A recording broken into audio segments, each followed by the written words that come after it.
Refuge de l'impossible, qui l'a tenté évidemment, c'est Laurent Guillaume, le spécialiste de la montagne. C'est ça, Laurent? Oui, alors enfin, c'est pas moi directement, mais je vais vous y emmener quand même, parce que là, c'est bah vraiment voilà, très très pourtant, haut. C'est pas, pourtant, c'est vraiment pour les casse-cou, alpinistes. Voilà, c'est ça. T'es Alors, bien il y a une particularité quand même à Chamonix, c'est que à côté d'une ville moderne comme celle de Chamonix, eh bien, on a un terrain de jeu, un terrain d'aventure extraordinaire pour l'alpinisme. Alors, quand on est en haut et qu'on doit passer la nuit, on peut voir briller les lumières de la ville, et pourtant il faut s'abriter. C'est le rôle des refuges. La plupart dans le massif du Mont-Blanc sont modernes et spacieux, mais quand on va du côté du versant italien, on trouve ce qu'on appelle plutôt des bivouacs, c'est-à-dire des petites bicoques avec 4 planches, un bout de tôle. Un peu comme des masos, quoi. Exactement, mais en très haute montagne, et on y respire encore l'ambiance de l'alpinisme à l'ancienne. Regardez.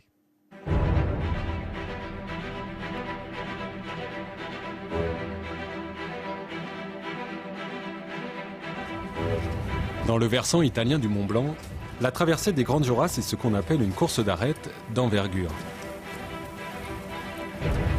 Pour des alpinistes bien entraînés, 2 grosses journées sont nécessaires pour venir à bout de cette ligne de crête frontalière entre la France et l'Italie.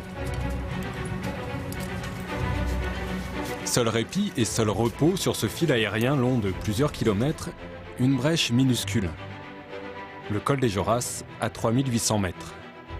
Pas la place d'y construire un vrai refuge, alors les Italiens y ont installé, comme dans bien d'autres recoins du massif, l'un de leurs fameux bivouacs, il Bivacco Canzio.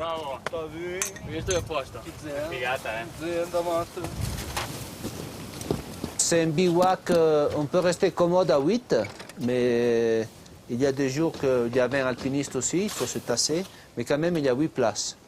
Il a été construit et bâti en 1960.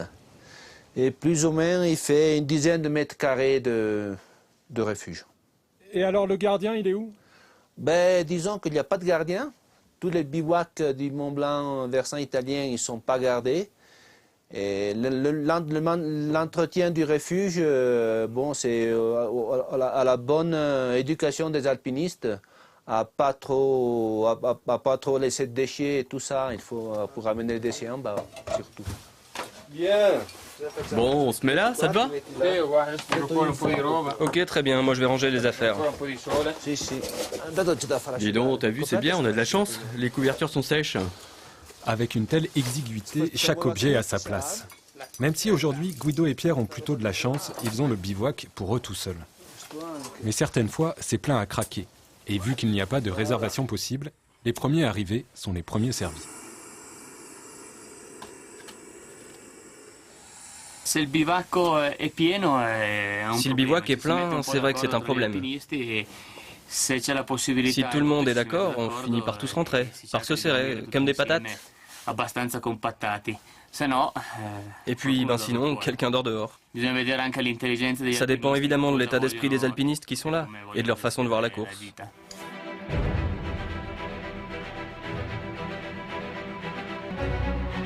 Robustes, économiques, aérodynamiques avec leur forme en demi-tonneau, la plupart des bivouacs du Mont Blanc sont en tôle. D'autres, plus anciens, sont en bois. Et le plus récent, le Djervasuti, en matériaux high-tech. Preuve peut-être que le bivouac à l'italienne va continuer à traverser les siècles.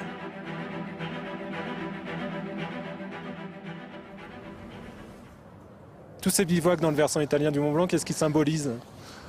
Déjà, c'est l'histoire de l'alpinisme. Depuis toujours, il y a eu ce bivouac. Depuis toujours, les grands alpinistes, je ne fais pas de nom, mais je vous parle de Bonatti, de Djervasuti, et tous ces mecs, ils ont couché dans ces bivouacs.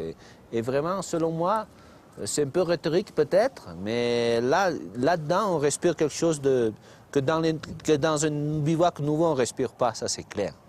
Est-ce que vous les aimez, ces bivouacs? Absolument oui. C'est clair. C'est clair. C'est le paradis. Attenzione. Hop.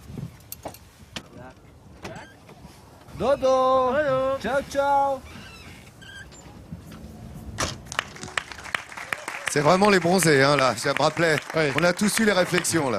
Sauf que le type qui doit regarder par la fenêtre, il faut d'abord qu'il monte. Ah, mais Et c'est quand même pas ça. faut y aller, oui. C'est ça. Alors, quel contraste incroyable avec les images qui vont suivre. Ce que je vais vous montrer maintenant, c'est le refuge du goûter, qui a été rénové récemment et qui est une merveille architecturale. C'est un très beau bâtiment qui est planté à 3800 mètres sur un piton rocheux et qui est sur la voie royale qui met dans Mont-Blanc. Il y a beaucoup de monde. Il était complètement refait. Alors, quand on vient de voir ces petits bivouacs sympas où il faut se pousser un peu pour faire de la place pour les autres, là, c'est carrément une certaine forme de luxe. Alors, c'est une rénovation qui est parfois un peu décriée parce qu'il y a des anciens qui aimaient bien ces ambiances de vieux refuges comme ça.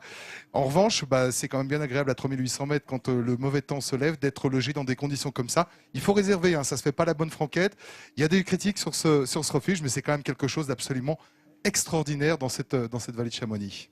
Ah, et puis on voit qu'il y a un beau couchage, il y a évidemment la restauration. Voilà. En même temps, il faut réserver parce que les places ne sont pas illimitées. Hein. Ah oui, d'accord. Tu réserves comment ça se passe? Ça se fait par Internet, ça se fait en général avec les guides. Ouais. Et puis évidemment, on va rarement se balader là-bas sans guide. À 3000 ou alors c'est qu'on est guide soi-même. D'accord. Merci Laurent de toutes ces précisions. Le spécialiste de la montagne, vous l'avez compris, est avec nous. Spécialiste de France 3 que vous retrouvez avec ses émissions.